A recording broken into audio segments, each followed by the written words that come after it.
All right, Mitch, it's been a cold winter for us so far. Have you all had issues with pipes bursting with the cold January we just had? Absolutely. So the last snap that we had with the icy and the snow weather, we definitely had a lot of frozen pipes, a lot of burst pipes. So we were running pretty hard trying to get everybody taken care of.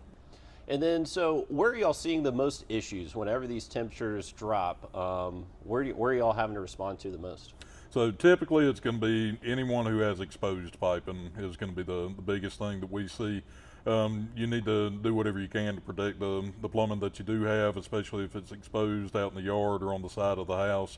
A couple things that I recommend doing are, trickling your faucets at night, hot and cold, about the size of a pencil lead. Definitely knowing where your emergency shut-off valve is so you can turn the water off in case of an emergency. If you don't know, you could have a plumber locate it for you or install one for you. Insulating your pipes, keeping your crawl space doors closed, your crawl vents shut, keeping your cabinet doors open with the heat running inside the house, just trying to get as much heat on those pipes as possible and the water moving through them at a consistent time. So people with a crawl space, are they more vulnerable than, say, someone with just a regular foundation going straight to the ground? It depends. With a slab house, a lot of times you're going to have water run on the exterior walls, so that can be an issue. With crawl spaces, as long as you're able to keep the temperature up in there and keep them, the wind chill off of them and everything closed up, then typically you don't have too many problems. So it just sort of depends on how the house was built, where the lines are, and how susceptible they are to cold. And then what about mobile homes? Yeah, mobile homes, I would say we typically see more problems with than crawl spaces, traditional crawl spaces, or slab-built foundations. There's not as much insulation. The walls are thinner down there. So anything you can do with a mobile home to make sure that everything's closed off from the exterior elements is definitely going to be a good idea for you. And then do y'all have a certain temperature threshold that y'all really look at to be like, all right, yeah, we're probably going to see something tomorrow, or is it the amount of time that we stay below a certain temperature? What do y'all look at? So typically, I mean, with extended periods of cold weather, that's when you really start to see things. The wind chill also has a big deal to do with that too. The more wind that we have, putting chill on those pipes, that's when you really start to see issues. So extended periods of cold temperatures and wind chill are going to be your majors. Anytime it gets below 32 degrees for an extended period of time, you always run that risk of having pipes freeze. So for tonight, man, we're probably below 32 by like 8 p.m. and then upper 20s or lower for at least 8 hours tonight. So what type of issues are you expecting tomorrow?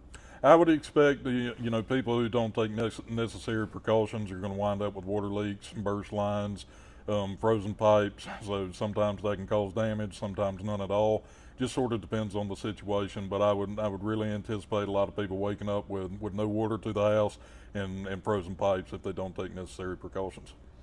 So there are some pretty obvious ways you can know if you have a burst water pipe in the way of just not having any water when you turn on the faucet, but are there some other ways where you could have had a minor issue happen that may be less noticeable, and what type of ways can you try to avoid that or try to maintain your system after a cold? Yeah, absolutely. So I tell people to be proactive. If you already have an existing issue or an existing leak on your system, with the cold temperatures, it's only going to get worse. So if you're aware of these problems beforehand, definitely want to be sure that you're getting them taken care of, and just doing everything you can to mitigate the cold temperatures and prevent it from happening before it ends up happening.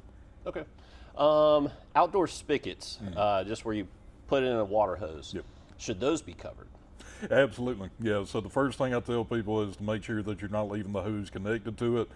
Make sure that the spigot's completely turned off. If you've got an isolation valve, inside the crawl space or the home that turns it off, you can turn that off as an extra precaution, but at the very least, you need to make sure that they're covered up and insulated well.